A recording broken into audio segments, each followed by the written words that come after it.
Hey, what's up guys, it's Ryan and welcome to another episode of the top 5 mods of the week. This time we're going to be covering weapons. Now I saw a lot of you guys in the comments actually wanted to see me cover 5 weapons that none of you have seen before and that I've not covered before. So in this category we'll be covering 5 of the best weapons of the end of July, and now that August is here, it's a new month, we can look forward to a bunch of new mods coming in August, so I'm really excited to cover some of those. Starting off at our number 5 spot, we have Fists of the Gods. Now this isn't really more of a serious weapon, it's more of a playful weapon and something that I like to just mess around with whenever I'm bored.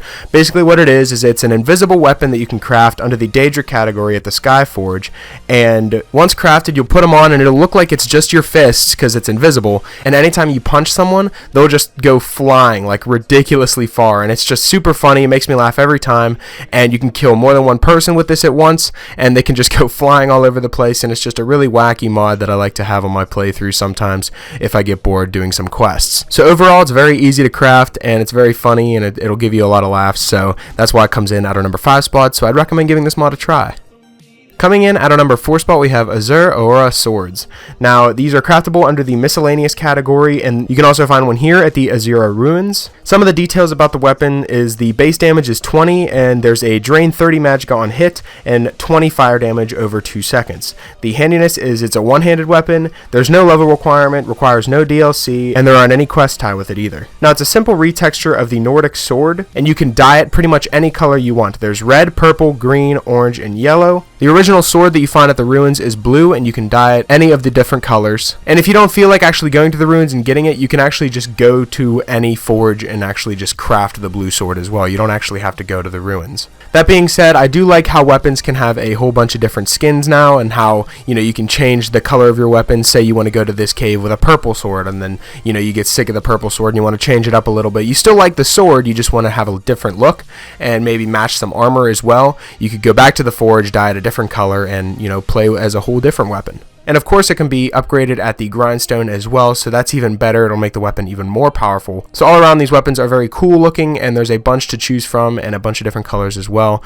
so that's why it comes in at our number 4 spot, so I'd recommend giving it a try.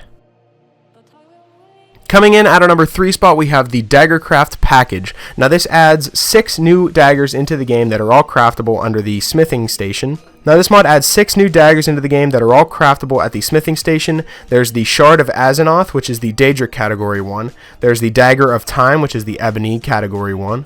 Then there's the Mutilator, which is glass, the Death Sting, which is ebony, and then there's also one called Bloody and Mutilator that are also both under the Daedric category. And they're very powerful, and you will need the smithing perks to actually build them, but you can build them at any forge, and all daggers are free to improve at the grindstones as well. Now these daggers actually look really cool. I'm going to be showcasing all 5 of them, so here we go. There aren't many weapons in the game that actually look like this, and I think a lot of these daggers look really awesome, especially the one with the flawless emerald attached where it has the green smoke coming off of it and the green embers and stuff like that. I think that's really awesome. That's one of my favorite daggers that is included with this mod. I'm always looking for new weapons to use throughout my playthroughs because the vanilla weapons in Skyrim are getting pretty stale for me because the game's been out for a while, and we're always looking for new weapons to kill people with and always looking for new ways to clear out dungeons and stuff like that. So whenever they add new weapons into the game, I'm always jumping on that, and this mod is right up that alley. It contains 6 new weapons and they're really awesome, and I would really recommend giving them a try. Coming in at our number 2 spot, we have the Ancient Dwarven Arm Gun. Now you guys know that Dwarven technology is something that really interests me in this game, and it's something that I always wonder about, and how far could it actually go?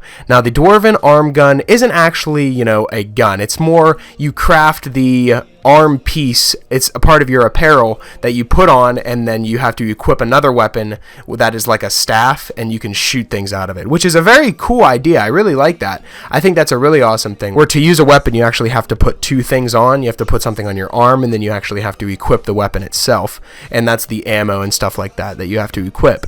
And combining this with any other Dwarven technology mod, such as an armor or like anything like that, would make you look absolutely insane, because this is a giant weapon that just hangs off your right or left arm. You can make either or, and then you can craft ammo. There's one that does frost damage, then there's one that does fire damage, and then there's just the original basic gunshots that you can fire. It's really powerful, and whenever I say it's really powerful, it's too powerful. Like, it's a mod that just kills pretty much anyone in one shot, but it's really fun, and it's a really cool idea that they have the arm gun, know, the way it looks is really badass. So if you're looking to clear a couple dungeons, you know, not have to worry about anything, you know, just do what I do, put on some music through the headphones, just clear a dungeon and, you know, just have a bunch of fun, then this is definitely the mod for you, because you will absolutely slay people with this. So that is definitely why it comes in at our number 2 spot, so I strongly recommend downloading it.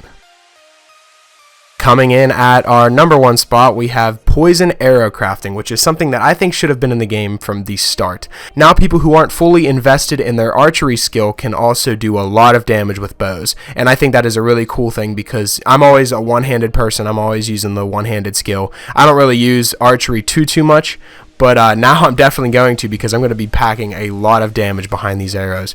Now the mod page reads, the basis of the arrows with special effects are hunter's arrows, which is the Bosmer arrow. So to make hunter's arrows, you need to learn the ability of the secrets of arrowcraft. You can purchase the book that gives you that ability in the Drunken Huntsman in Whiterun. He will also sell the hunter's arrows that are needed for the poison arrow crafting. After you've read the book, you'll be able to craft the hunter's arrows yourself at the forge under Elven, and then you can use the arrow poisoning font in his shop in the Drunken Huntsman or outside the Fletcher in Solitude. There's a book with all the recipes on the table next to the font. As you can see, I'm showing you that right now, so you can check to see what ingredients each arrow needs. And since you really need the poison fungus to make really powerful arrows, the fungus is now plantable, and if you own a house with the planting soil, you'll be able to grow the fungus and actually be able to make your own poison arrows there and be able to grow your own materials there that way. Altogether, you're going to be packing a lot of damage behind all these arrows if you download this mod, and that is definitely what I love, because archery is so cool. You know, being able to kill people from really far away in this game is really satisfying, especially whenever you're sneaking around in caves and being completely stealthy. That's my favorite part.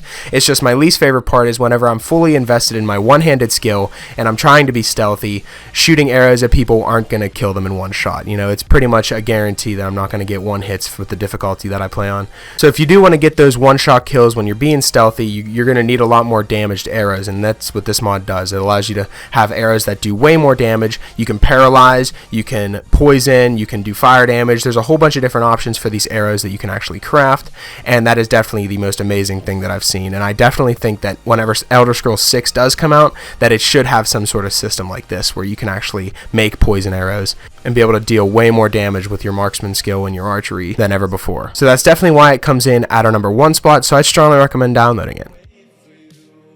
So that's pretty much it for this week's episode of the top 5 mods of the week. Hopefully you guys did enjoy, and if you did, I would appreciate it if you left a like and subscribe if you're new. It really helps me out a lot. And if you have any suggestions for mods that you'd like me to cover in future top 5 mod episodes, be sure to let me know in the comment section below, and be sure to let me know what category to do next. I did armor last week, I did weapons this week. What should be next week? If you want me to just do 5 random mods like I've been doing for like the past year, then let me know. If you want me to do a different category such as player homes or something like that, be sure to let me know as well. That being said, hopefully you guys did enjoy the video, and I'll talk to you guys later.